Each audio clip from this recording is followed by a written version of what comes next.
The European Commission has strong reservations over Spain granting legal status to 500,000 irregular migrants, according to sources speaking to Euronews. 3 EU officials told Euronews they were worried Madrid's plans could conflict with the bloc's current immigration policy. The decision was announced by Prime Minister Pedro Sanchez at the end of January and affects people who have entered the country before December 31st.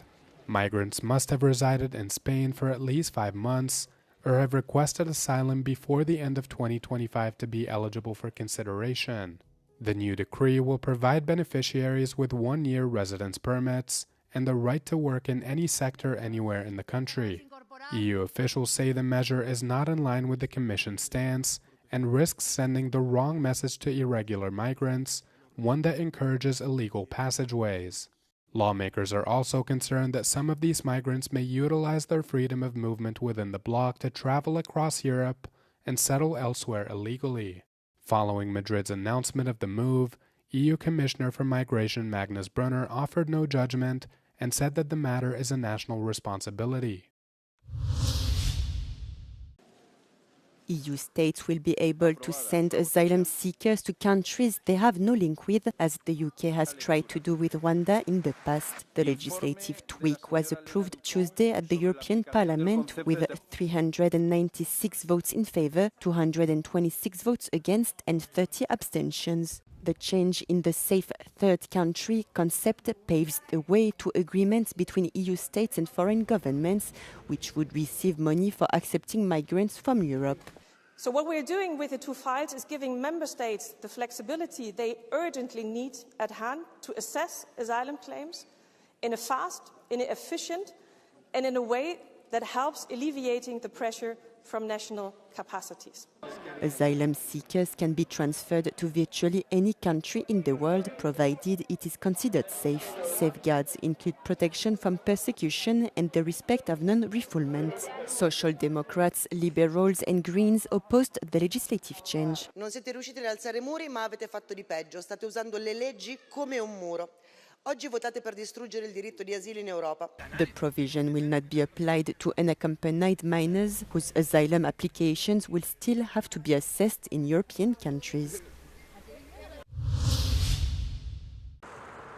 Revenues from Russian oil and gas, which have sustained the Kremlin's finances throughout its war on Ukraine, have dwindled to lows not seen in years.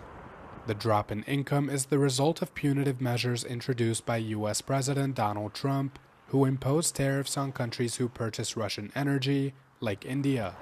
Also playing a role is the European Union's own tightening crackdown on sanction-dodging tankers carrying Russian oil and gas, known as the Shadow Fleet.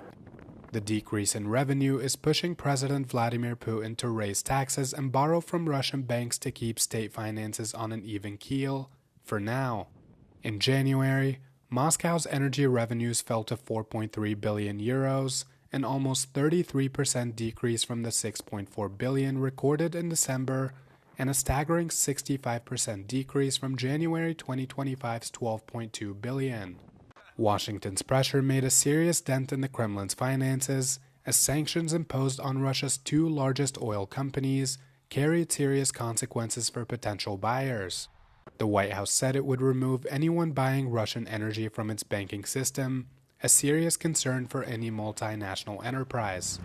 Additionally, the EU's banning of fuel made from Russian crude meant that Moscow's export could no longer be refined elsewhere to make gasoline or diesel. Brussels is now proposing further sanctions, as the European Commission, at Finland and Sweden's suggestion, is exploring a full ban on shipping services for Russian energy. Commission President Ursula von der Leyen says hitting Russia's finances is the only way to get them to negotiate an end to their war with genuine intent.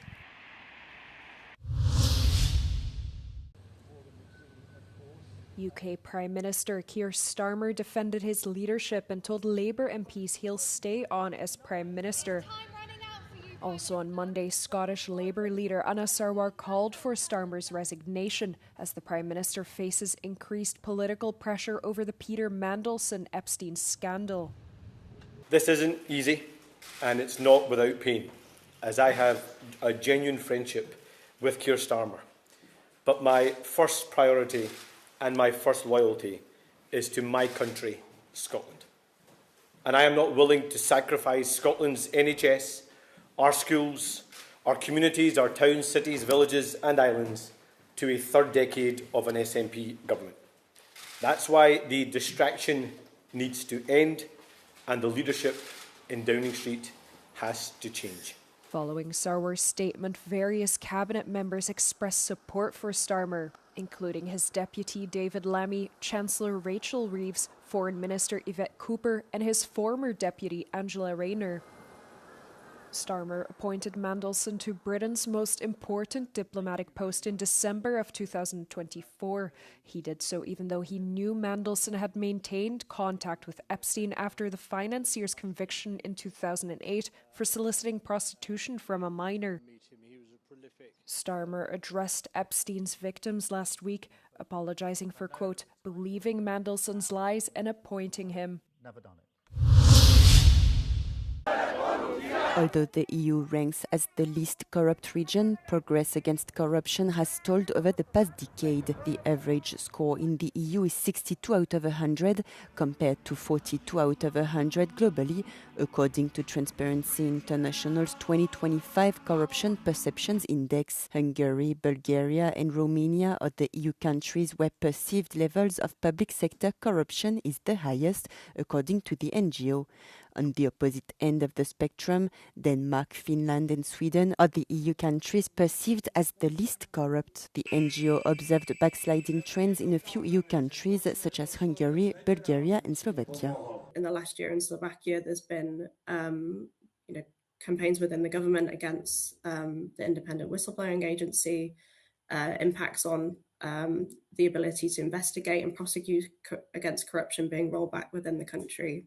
The score of traditionally well-performing democracies like France, Sweden and the Netherlands dropped because of sanctions enforcement challenges and integrity scandals, but not only. Another trend is that these countries are just simply had the eye off the ball when it comes to modernising their anti-corruption framework. I think the Netherlands and Sweden could particularly be put in that category where they just have not had strong standards when it's come to lobbying transparency or political finance transparency in regards to us knowing who is funding political parties within the country. On the opposite, the Baltic score has increased as they implemented an effective anti-corruption strategy and improved political finance transparency, the experts said. In 2025, the EU adopted its first anti-corruption directive to harmonize EU law on combating corruption.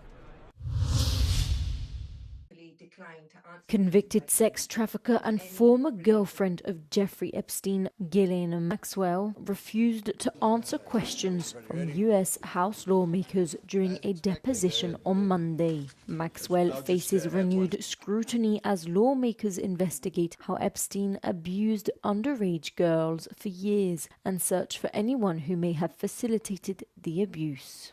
I would like to answer your question, but on the advice of counsel, I respectfully decline to answer this question and any related questions.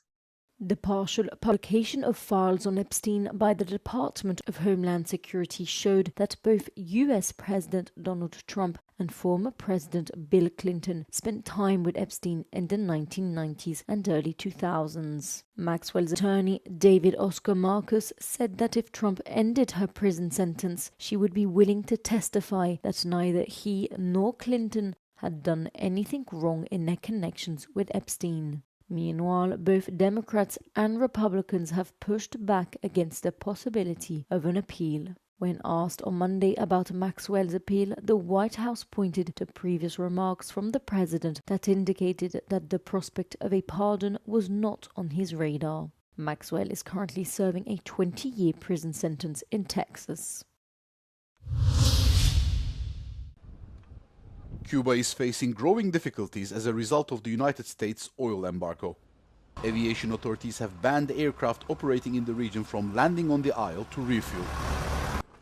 Long-haul flights crucial to Cuban tourism are being disrupted by fuel shortages, and Air Canada will suspend its services to the island from Monday. Cubans are allowed to purchase a maximum of 20 liters of fuel at a time and only in US dollars. At the same time, public transportation has been severely disrupted, with many bus routes no longer operating. Locals are trying to adapt to the extraordinary situation. Visitar sí que son de batería porque aquí no hay más nada. Es con lo que resolvemos aquí. Y así, poquito a poco, echando para adelante para no ir de otra. Mexican President Claudia Sheinbaum pledged on Monday that her country would send aid to Cuba and would use all available diplomatic means to restart oil shipments to the island nation. Puede uno estar de acuerdo o no con el régimen de gobierno de Cuba, pero no debe afectarse a los pueblos nunca. As a result of the fuel shortage, banks in Cuba are operating with shorter opening hours. Several cultural events have been cancelled, and even the baseball season has been shortened.